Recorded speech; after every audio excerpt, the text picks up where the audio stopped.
Hey there, my name is Taro. I help build SaaS companies and I have helped grow multiple companies past the $1 million ARR mark in less than 12 months. So in this video, I'm going to show you what you need to focus on as a SaaS founder to grow. And this has come to my attention because a lot of people are messaging me this stuff, right? So people are saying, hey, user acquisition sounds helpful. I might need it someday. For now, I'm not ready yet and I'm not at that stage, so I'm going to hold off. Hey man, focusing on other tasks right now, mostly product and distribution. Maybe in the future, right? Hey, soon we are focusing on launching. And then this is like, hey, I have a different strategy. I don't want to open the project to unknown users. I want to make sure the value proposition is clear first. Okay, all of these messages have something in common, and that's what I'm breaking down here. So all of these guys tend to believe, they're all indie hackers. They have mentioned the product idea and the development need to come first. Now, this is an interesting concept. They think, okay, we want to develop the product, go to market, launch, expend a bunch of energy, right? And then hope that we get users. Now, I broke down in another video, which you can check out, basically why this doesn't work, because most of the time when you launch, at this point, you don't get users, and then you have to go back to building, right? That's why this fails, is because once you've figured out the value proposition, it's too late, and then you've spent a lot of time already developing, maybe 1, 2, 3, 4, 5 years have gone by, and you haven't gotten any users. We have someone we're working with right now who had 5 years where they never got users, and when they started with us, they have a totally different approach now, which is, figure out how to get market resonance.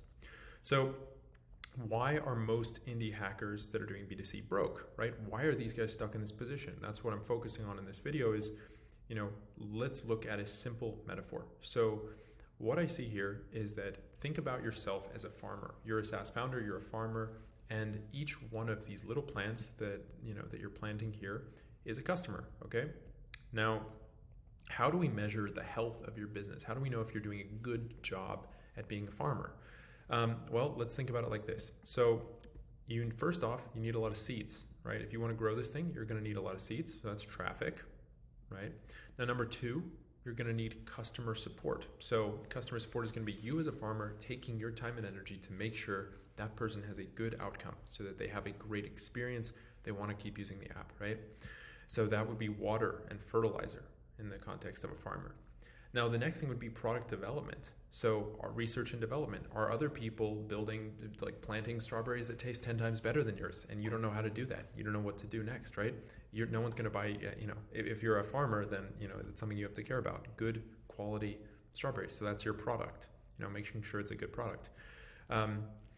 Now, the other thing is churn. So churn is, in this context, death. Your plant over here that you've been watering, maybe a hailstorm comes, hits the leaves, and it's dead, right? Farmers lose entire crops based on churn, right? Based on invasive species, based on little bugs that come in here and eat the plants. So if you're not ready, if you're not looking, who knows, 2 days later, maybe all of your plants are dead. Okay, and finally, onboarding. So this one is the seeds from the plant. Make sure that they're in good soil, right? If your onboarding is bad and they pay for it, and then 1 day later, your customer just doesn't use it because they never really signed up, they never really got into the account, right? Then it's dead. Imagine if you're signing up for Facebook and they just take some of your info and they never teach you how to use the platform, or they never connect you with other friends. You're never going to use Facebook because it's not interesting, or you're never going to use Instagram because you never posted a photo, or because you never saw a photo that you liked. So that's why X, Instagram, etc., they force you to follow people at the beginning to get you up to speed and to get you actually enjoying the platform at the beginning, right? Okay, so I hope that makes sense. You have a lot of work to do. You're caring for thousands and thousands and thousands of plants in order to make money, right? So if we break this down, let's say you want to get to 10K a month and you're selling a product for, $10 a month. You need 1,000 users to be active and healthy at the same time, and to not have a storm, to not have bugs come in, to make sure that the soil is good, so making sure the onboarding is good. You have to do all of this stuff just to make $10,000, which in this context, in SaaS and software, in a multi-$100 billion TAM, it's not a lot of money, right? There are many people that have done multi-million, $100 million companies in SaaS. We're talking small scale here, okay? So these guys, all of them had in common one simple thing, which is B2C, right? They're focusing on this model, and all of them, nearly all the people, and I jump on about 8 calls a day with indie hackers and people developing their products.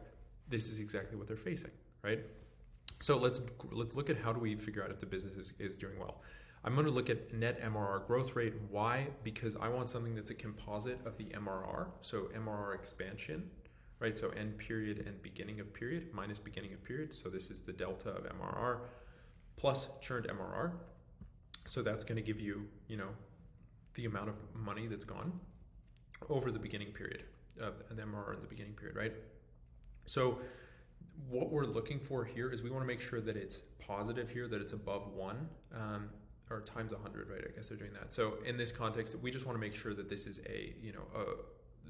increasing, right? So 0 or below, this is, not looking good. This is meaning your business is failing and imploding on itself. So now let's look at what is the version of this that makes sense. How do you scale this? How do you solve this issue, right?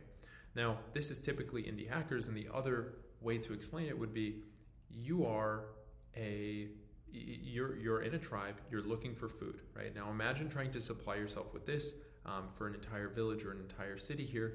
You have to make sure that enough plants survive. On the other side, if you're an indie hacker and you go after B2B, meaning you go after 1 or 2 major clients, let's say you charge $1,000 a month and you go after large businesses that will pay you that, you need 10 clients at $1,000 a month in order to hit 10K per month, right? So I've explained that right here. Okay, so that's really clear at this point. I hope this is really hitting home right now. And if you're sitting here saying, hey, look, I'm at $500 MRR. I've worked 3 years to get to this point. It's killing me. I see people give up all the time right at this point where you're like, look, I know the market wants something here. I know that we can get this there, but then churn is eating away at the business. So in this case, if you have one woolly mammoth that you kill, you can eat for months, right? You have enough to eat for a very long time. Right, so we're not fighting this churn factor that would currently be destroying your MRR that you're building, right? So this means that we're growing. We just need a few woolly mammoths, and that we're actually expanding over time. So our net MRR growth rate is then positive and expanding continuously. And this is how our partners. We have someone in our community who just scaled past 10K per month without even having a website for their SaaS. And they've already got multiple contracts locked in. They're at 11K right now within just a couple months of launching and doing this in this method, right? So what I want to explain here in the Syroscape hybrid SaaS scaling model looks like this.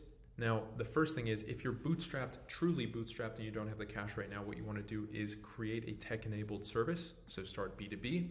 You want to figure out what that offer is, make sure that people want it. And the way to do this is you develop your funds by selling that solution and service. So it looks like this. You have a software as a service, like what you've been building right now, what you may offer as B2C. Now what you'll do is you'll keep that for yourself on the back end. They might not use that. Maybe they do, I don't know. And in this context, you give them a tech-enabled service. So if you want to use AI to make really well-edited photos for you, maybe your software helps you do that, but you just deliver to your clients the AI-generated photos that look great, right? Maybe you've edited the photos with AI and you give it to your customer. So they don't see the magic happening behind the curtain here. You're doing that for them, and you're just giving them a great client experience, right? Because ultimately, businesses just want to pay for speed and efficiency. So if you can deliver these 2 things to them, it's going to be very compelling. Now, number 2, once you've created enough free cash flow here, you can then use this free cash flow to scale the team, to invest in R&D, to actually develop the product fully, and then you can transition over to more of a software as a service and truly be that indie hacker with a B2C product. Software as a service is then going to be more on the front end. People will actually use the tool once you figured out what people want at scale, right? And what people are willing to pay for. And you'll never get to this SaaS and scaling model here where you have net growth MRR here, where you're having a much higher net MRR growth rate. This is never going to happen with B2C. It's very difficult unless you have a massive audience, right? Unless you have millions of people following you or very many, like thousands of people in your niche that are following you and want to buy your product. Or 2, you'll have to be spending tons of money on ads. This does not happen the indie hacker way. So everyone that says to me, hey, look, I'm going to work on user acquisition later, this makes no sense. You have to focus on user acquisition now, or else you don't have a business. You just have a very expensive project that's costing you your money and your time, right? And maybe you have team members. Maybe you've convinced people to work for you on a basis of equity or something like that. But if you do that, you have even more stress on you to produce results. So how do you expect to run a team on $500, on $10,000, on $6,000 MRR, right? If you have two people, like and product and software, I mean, we're spending thousands of dollars on software every single month, right? So I just don't understand. This business model does not make sense to me. So that's why I want to put it out here, because these are multiple conversations that I've had in the last 2 days. So I wanted to just give this to you guys, give a lot of value. If you're interested in learning more, getting more of these trainings and jumping on one-on-one calls with me, or a group call rather, we have a free community on School. I'll just drop a link in the description where you can check that out. It's called School/Bootstrapped. We have a lot of trainings in there, a lot of cool stuff. I'll just go ahead and open this up.